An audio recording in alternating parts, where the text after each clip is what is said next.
It's Monday, October 5th. Welcome aboard to this edition of Barnstable Today. I'm Kevin Friel. And I'm Andrew Gobio. Thank you very much for joining us. We'd like to remind you right at the top that the meetings we cover are available on demand at the town's website, www.town.barnstable.ma.us. Another absolutely beautiful fall day here in the town of Barnstable. We're on Village Green in Hyannis, and we're revisiting last Thursday's town council meeting. Specifically, one of the questions raised came from one of the town councilors who addressed concerns about the application process for residential tax exemption, specifically why the town needed individual federal or state tax returns to grant the exemption. As you'll see, in attendance was the town assessor. Had some questions in regards to the residential exemption and the asking for federal information in order to verify residency. And I've also received some calls over the last few weeks, and one of them was very concerned how the information was being stored and who had access to it and whether or not we were following federal guidelines. And Mr. President, through you, maybe through the town manager, we could have some further explanation. I know that my wife ended up whiting out a lot of the information. She didn't feel comfortable with that. We were later told that that was okay. That was perfectly fine. And if we could have some more information, I'd appreciate that. I think that we're blessed to have Jeff Bredziak right here in the audience. Thank you. Well, thank you. Jeff, please. Good evening, council members, Mr. President, Mr. Town Manager. I know you've been taking some brickbats from your constituents. Believe me, I've been taking 10 times what you have.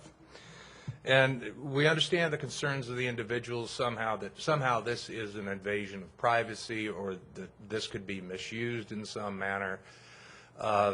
Let me outline a couple of things. Point of information. Yes, Can we specifically, what are we talking about? Because you just said federal information. Let's be specific. We're talking about the residential exemption and the fact that in order to prove that or to get the residential exemption, you have to turn in the first page of your IRS form. Right. There are a couple of different issues on this. As the assessor, I'm required to set up the process for accepting applications to give the information to the Board of Assessors to approve, to grant, or deny the request for the exemption. As with any other exemption, 41Cs, as a point of order for the elderly over 65 who come in and want $1,000, it would be $500 if you hadn't increased it in the past.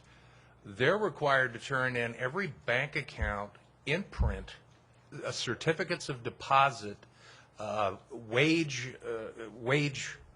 W-2s with their Social Security number on it in volume every single year to get their exemption. Now, we're at a $500 exemption. That wouldn't be worth as much as the residential exemption is, for which all we're asking is the front page of the federal tax form. It could be the mass tax form because they're going to show the same thing with Social Security number blacked out, income information blacked out. We don't want to know anything except, is that where you told the official government, state or federal, where you live? And the reason we do that is in 5C, which is Chapter 59, Section 5C of Mass General Law, the only qualifying statement in this says, residential parcels within such city or town, provided, however, that such an exemption shall be applied only to the principal residence of a taxpayer as used by the taxpayer for income tax purposes. Now, the question certainly comes up, is there another way can you prove that? Now, you're not going to prove that with a motor vehicle registration. You can do that anywhere. You're not going to even prove that with voter registration. You're not going to prove that with a driver's license. I mean, we could take all those things, and it'll be up to the Board of Assessors to decide and whether that's acceptable in certain cases, because a number of people have P.O. boxes. They give us the return. We'll turn this over to the Board of Assessors. Is that sufficient? Or some people do not file. They have nothing whatsoever. And we don't demand an explanation. We say, well, why don't you? Is there a good reason we can tell the board so that they consider your other information as valid, rather than just saying, no, I don't want to give it to you, which makes the whole thing rather suspicious.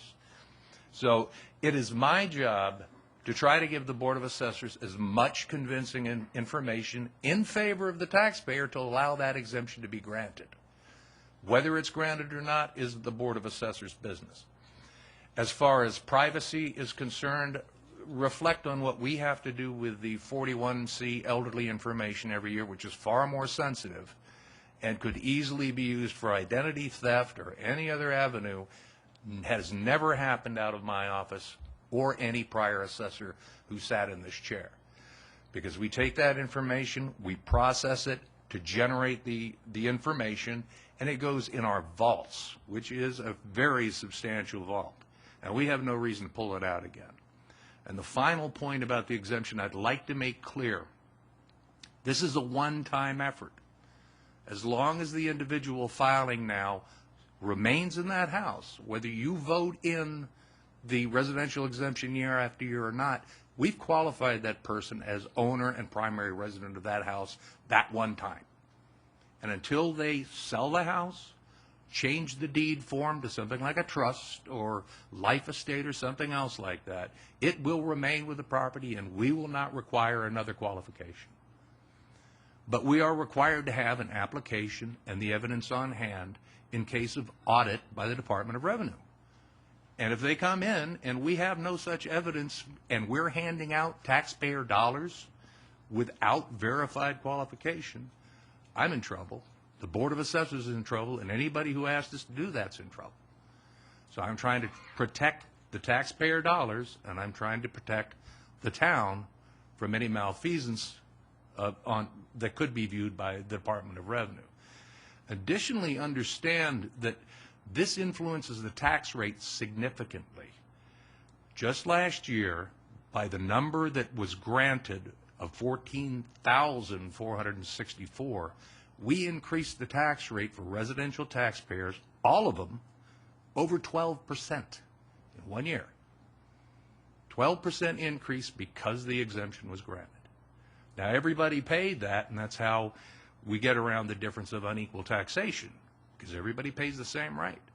So it's not insignificant when you have 100, 200, 500, 1,000 people unqualified affecting the tax rate. This is serious business. At least it is to me. So we're trying to do this right. I know you're getting a lot of people to complain. I get a lot of people to complain. Once I just have a chance to sit down and explain it in this manner, and they know their information is protected, and it's for their own good, and it's required by law, they usually accept it fairly well. And we've had over 9,000 people already submit tax returns. Now, they could be federal or state, as I said, we don't care. But very few of those people actually complained. And I know trusting the government can be difficult at times.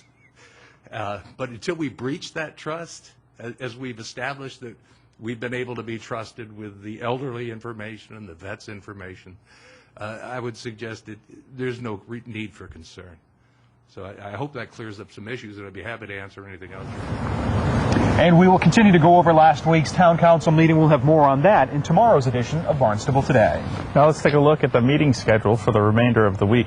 On Wednesday, October 7th, the Zoning Board of Appeals has a hearing at 7 o'clock in the Town Hall hearing room. Also on Wednesday, the Hyannis Main Street Historic District Commission is going to meet at 7 o'clock in the Selectmen's Conference Room. Then on Thursday, October 8th, formal site plan review has a meeting at 9 o'clock in the Town Hall hearing room.